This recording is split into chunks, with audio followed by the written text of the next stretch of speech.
Bonjour madame, Bonjour. merci d'être avec nous en ligne ce matin. Nos plages reculent, donc grignotées par la mer. C'est un constat terrible et inquiétant qui concerne tout le littoral français quasiment. Les plages de 303 communes côtières sont aujourd'hui en situation de risque naturel. Ça veut dire quoi? C'est quoi ce risque? C'est qu'elles disparaissent?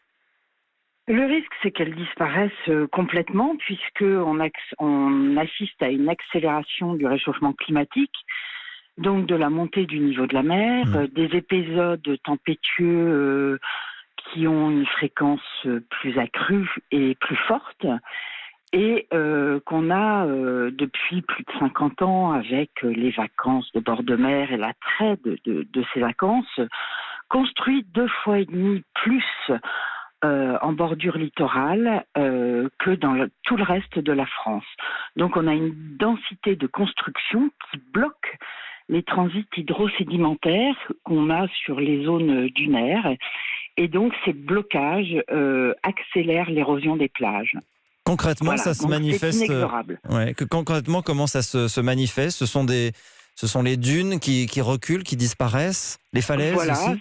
c'est ça, les falaises aussi. Alors les falaises, le phénomène d'érosion est un petit peu différent dans la mesure où c'est l'eau douce et les eaux pluviales qui ruissellent sur les falaises, les creusent petit à petit, et puis des pans entiers de falaises de Normandie finissent par s'écrouler, liés à cette activité de la pluie, du vent, qui fragilise des falaises de quelques dizaines de mètres de hauteur.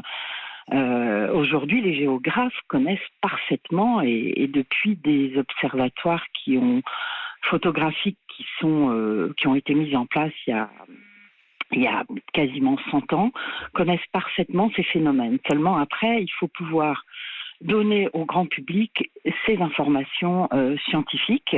Et je crois que le grand public, depuis les tempêtes de 2008 et puis les plus récentes de 2013-2014, ont bien vu sur le littoral des parties entières, à la fois de falaises mais aussi de dunes, qui sont partis à la mer et qui malheureusement ne reviendront pas parce qu'on a bloqué ce transit hydrosédimentaire par des constructions de plus en plus proches de la plage. Donc pour vous, le responsable de tout ça, c'est l'homme, c'est l'activité humaine? Oui, c'est l'activité humaine, et on le sait bien dans les rapports du GIEC et bientôt dans celui sur l'océan, ces choses-là seront mieux décrites. Mais dans toutes les communes littorales de France, normalement, le maire est au courant des impacts et du type d'érosion qu'il subit.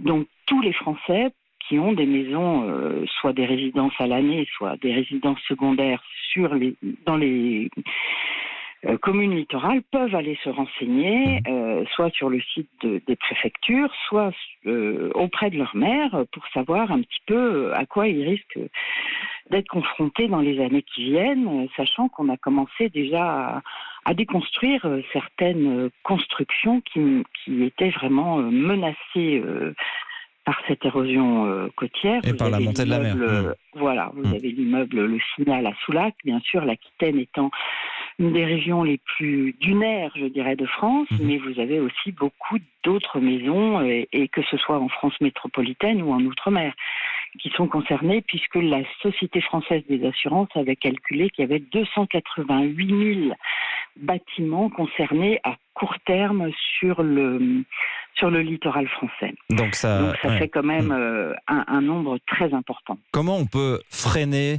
ce phénomène? Est-ce qu'on peut l'arrêter?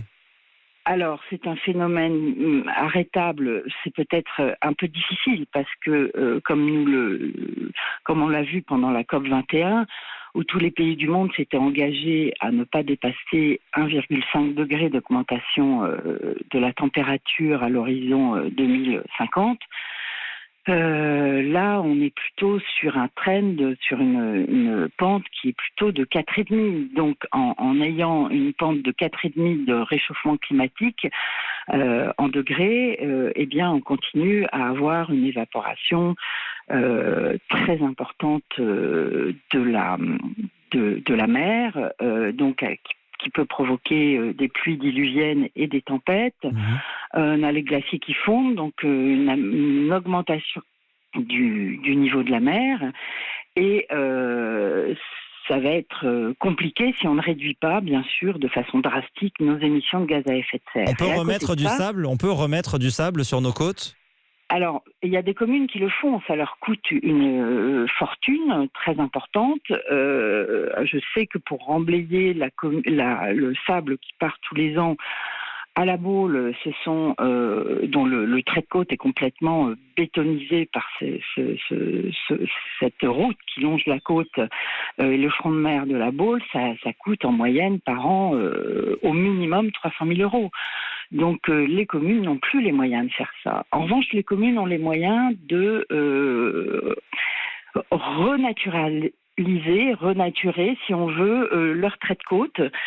Si les maires expliquent bien les choses à l'administré, ils peuvent se faire aider, par exemple, du Conservatoire du littoral, qui a monté un programme qui s'appelle le programme Adapto. Et vous avez une dizaine de secteurs sur le littoral français et ultramarin où les communes font l'expérience de permettre à la nature de faire ce travail de freiner l'érosion en dépolderisant des endroits où il y avait des digues, sachant que les digues accélèrent l'érosion, de défaire des enrochements et de laisser la nature se régénérer et s'adapter. Donc ce programme va être très intéressant à regarder dans le temps pour donner des pistes et une méthode aux communes qui ont encore ou qui peuvent récupérer un peu plus de naturalité sur leur trait de côte.